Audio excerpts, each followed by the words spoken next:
അയോധ്യ ഇനി രാമന് സ്വന്തം. നീണ്ട നാളത്തെ കാത്തിരിപ്പിനൊടുവിൽ അങ്ങനെ അയോധ്യ രാമന് സ്വന്തമായിരിക്കുന്നു. അങ്ങനെ അയോധ്യയിലെ രാമക്ഷേത്രത്തിൽ പ്രാണപ്രതിഷ്ഠാ ചടങ്ങ് പൂർത്തിയായി. 5 വയസ്സുള്ള ശ്രീരാമന്റെ വിഗ്രഹമാണ് ഇവിടത്തെ ശ്രീകോവിലിൽ സ്ഥാപിച്ചിരിക്കുന്നത്. 380 അടി നീളവും 250 അടി വീതിയിലും 161 അടി ഉയരത്തിലുമാണ് ക്ഷേത്രം നിർമ്മിച്ചിരിക്കുന്നത്. ക്ഷേത്രത്തിന്റെ പ്രധാന കവാടം കിഴക്ക് ഭാഗത്തായി സ്ഥിതി ചെയ്യുന്നു.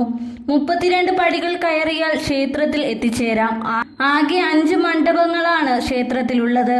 നൃത്തമണ്ഡപം, രംഗമണ്ഡപം, സഭാമണ്ഡപം, പ്രാർത്ഥന മണ്ഡപം, കീർത്തന മണ്ഡപം എന്നിവയാണ് അവ. പ്രധാനമന്ത്രി നരേന്ദ്രമോദി കാർമ്മികത്വം വഹിച്ച ചടങ്ങിൽ ഉത്തർപ്രദേശ് മുഖ്യമന്ത്രി യോഗി ആദിത്യനാഥ്, RSS മേധാവി മോഹൻ ഭഗവത്, ഗവർണർ ആനന്ദിബെൻ പട്ടേൽ, രാമക്ഷേത്ര ട്രസ്റ്റ് ചെയർമാൻ മഹന്ത് നൃത്ത ഗോപാൽ ദാസ് എന്നിവരും പങ്കെടുത്തു. പ്രതിഷ്ഠാ ചടങ്ങിനായി മോദി 11 ദിവസത്തെ വ്രതം അനുഷ്ഠിച്ചിരുന്നു. തറയിൽ ഉറങ്ങുകയും തേങ്ങാവെള്ളം മാത്രം കുടിക്കുകയും ചെയ്യുന്നതുൾപ്പെടെയുള്ള നിരവധി ആചാരങ്ങൾ പാലിച്ചായിരുന്നു മോദിയുടെ വ്രതം. നരേന്ദ്രമോദിയുടെ സാന്നിധ്യത്തിൽ അയോധ്യയിലെ ശ്രീരാമ ജന്മഭൂമി ക്ഷേത്രത്തിൽ രാംലല്ലയുടെ വിഗ്രഹം അനാച്ഛാദനം ചെയ്തതിന് പിന്നാലെ അയോധ്യയിലെ ശ്രീരാമ ജന്മഭൂമി ക്ഷേത്ര പരിസരത്ത് ഹെലികോപ്റ്ററുകളിൽ പുഷ്പവൃഷ്ടിയും നടത്തി. പ്രധാനമന്ത്രി നരേന്ദ്രമോദിയുടെ നേതൃത്വത്തിൽ ക്ഷേത്രത്തിന്റെ ഗർഭഗൃഹത്തിലാണ് രാംലല്ല വിഗ്രഹ പ്രതിഷ്ഠ നടന്നത്. അയോധ്യ ക്ഷേത്ര നിർമ്മാണം വൈകിയതിൽ ശ്രീരാമനോട് ക്ഷമ ചോദിക്കുന്നുവെന്നും പ്രധാനമന്ത്രി പറഞ്ഞു. രാമക്ഷേത്ര പ്രാണപ്രതിഷ്ഠ ചടങ്ങിന് ശേഷം നടന്ന സമ്മേളനത്തിൽ സംസാരിക്കുകയായിരുന്നു അദ്ദേഹം.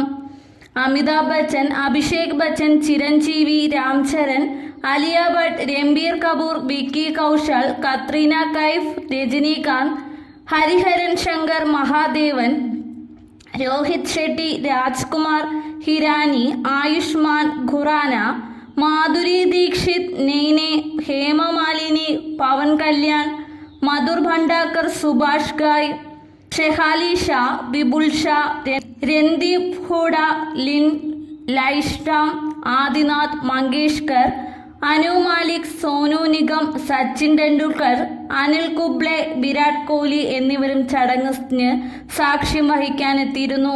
മുൻ പ്രധാനമന്ത്രിയും JDS അധ്യക്ഷനുമായ HD ദേവഗൌഡ അടക്കമുള്ള നേതാക്കളും ക്ഷേത്രത്തിലെത്തിയിരുന്നു.